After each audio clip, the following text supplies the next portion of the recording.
water,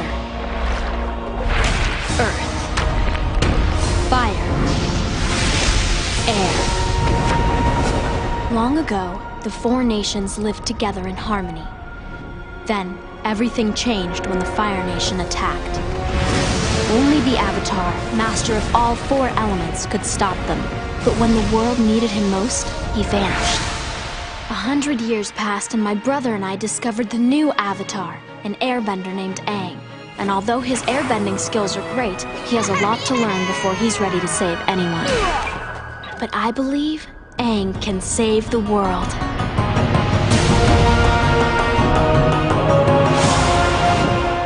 Previously on Avatar. Don't you know fans just make flames stronger? I am Long Feng, head of the Dai Li. Why won't you let us talk to the king? The Earth King has no time to get involved with political squabbles. So the king is just a figurehead. He's your puppet. It's time for you to look inward and begin asking yourself the big questions. Who are you? And what do you want? I can handle you by myself. I missed you, buddy.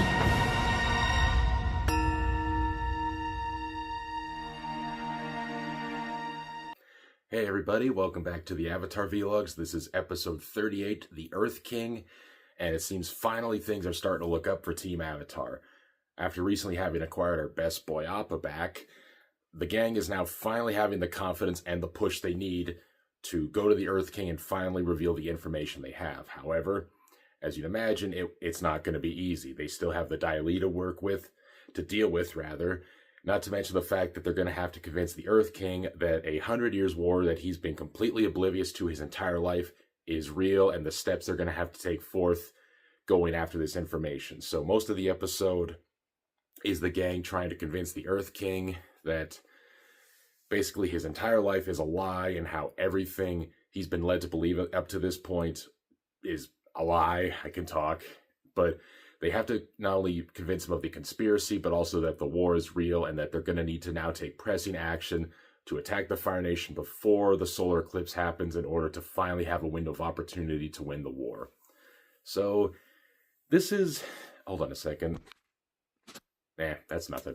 Anyway, so this is a pretty good episode and kind of a necessary bit of relief for our characters thus far because, the last several episodes of the series have been dealing with a lot of, depression and sadness and just trying as hard as you can to get through hardships, a couple of character deaths. So it's kind of nice that we have an episode for the first time in a while where things do start to seem to be going good for Team Avatar. However, as you've been guessing from the show thus far, that's not without its own drawbacks. So even though they do get a lot of push, they get the Earth King on their side, and not only that, it seems that the team has to split up, but for good reasons. Aang has to go to the Eastern Air Temple to speak with the Guru to learn how to master the Avatar state.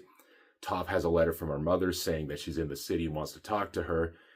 And Sokka and Katara realize that their father's actually not too far away and that they can finally go to see him.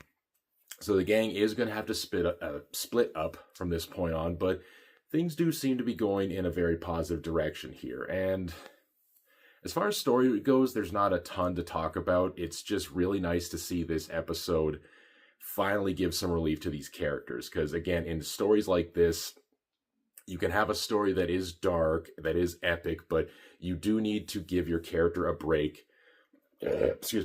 Once in a while. Like there's a lot of stories that really make the mistake of just putting way too much harshness on your main character and just never giving them a break. Disney's Chicken Little is kind of a good example where they're throwing way too much at the main character, and despite them trying to show how resourceful he is, he's just never given enough of a break to the point where you feel that his struggle is worth it. It just feels like everything is being needlessly harsh.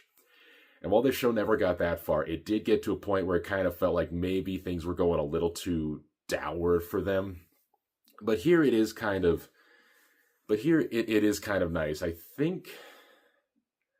I do apologize, but I am trying to get through a lot of episodes at once. I think this is the episode 2. Yeah, this is it. This is it 2. So that's the A plot, where Team Avatar is now on the run... not on the run, on the go, trying to get things sorted for an invasion. And then you have the B plot, which is just after Zuko released Appa from captivity, he's starting to go through his own internal conflict, because what he did was in such contrast to how he sees himself that he now is having an internal illness that's made him very sick, and he's, having a bunch of hallucinogenic dream visions.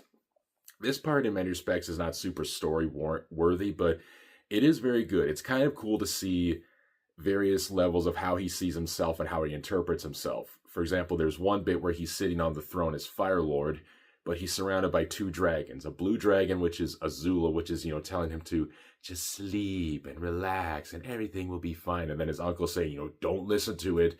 You have to fight against it before he falls asleep and collapses into nothingness. There's an image which I'm not 100% sure how you're supposed to interpret it, but it's an interesting one to say the least. So Zuko has a dream where he wakes up and he's become Aang. Like, his scar is gone, he's got the arrow on his head, he's shaven, and he's horrified by it. But then when he reaches up and, left side of his face, he touches his left side, he's both sad, but also relieved that his scar is still there, showing that he is in fact still Zuko. I kind of like this because there is almost a sense of worry that he's going too far astray, but there's still that he's doing good things in this series up till this point, but there is that seed within him that wants the glory of being Fire Lord and trying to impress his father and ultimately doing things for the glory of the Fire Nation that is still eating away at him. And despite everything that his uncle has taught him and that the world has taught him, it's still there. And as good as it is, there's just, it's kind of a perfect demonstration of yin and yang. Like, I know obviously a lot of people use yin and yang, but it's kind of like, you have the white and the black part, the cycle of how darkness will spread before goodness takes over, and then goodness and darkness. But the little dots in the yin yang, if you know the symbol, are the capacities for stuff. And Zuko has kind of cycled a bit into the light, but there's that capacity in there that is really trying to take him over. And I do kind of like that. That's the stuff that I think is most interesting. But with that said, this episode also kind of has a couple insights into how deep the conspiracy with the Earth King went. For instance, they have to take the train in order to get to Lake Laogai to try and see the headquarters base. And he says, well, this is certainly a way to travel. And it's revealed that he's not only never left the upper ring in his whole life, he's never stepped foot outside the palace grounds, which is not to be unexpected, but still, it's kind of shocking. And it's kind of nice, too, that after this episode, we do see how he wants to travel the world after everything is done. So there's that, the Earth King. The opening action sequence for this episode is awesome. I can't say it's necessarily one of the all-time greats, but what I like about it is it's kind of an example of how if Team Avatar really wanted to, they could destroy nations, because they go to the palace and they basically solo wipe out the entire Earth King guards. It's in service to the Earth King, but it's just kind of funny how if they wanted to, they could totally take things over. I don't know.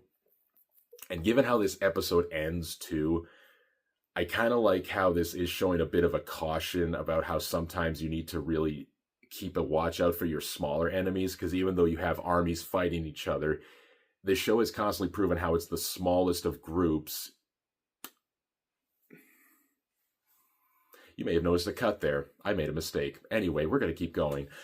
But anyway, so the opening fight sequence in this episode is really good. It's really dynamic. Almost every frame has just something exciting going on. It's just a really great scene. And it's just kind of, the episode ends on kind of both an optimistic, but again, there's something going on that's not really meaning we're in the clear. So, with that said, I don't have a ton more to talk about this episode. So with that said, I'll see you next time in the season finale. And until then, onwards and upwards, my friends. And now Avatar The Last Airbender Vlogs presents to you Sokka's Quote of the Day. Need me more than you know. Looks like Long Fang is long gone. Yeah, I've been waiting to use that one. Then we shall welcome them as honored guests. Wait, Aang. Mwah. I'm really gonna miss you guys. Me too. Yeah. Ah! enough. Okay, we love each other. Seriously.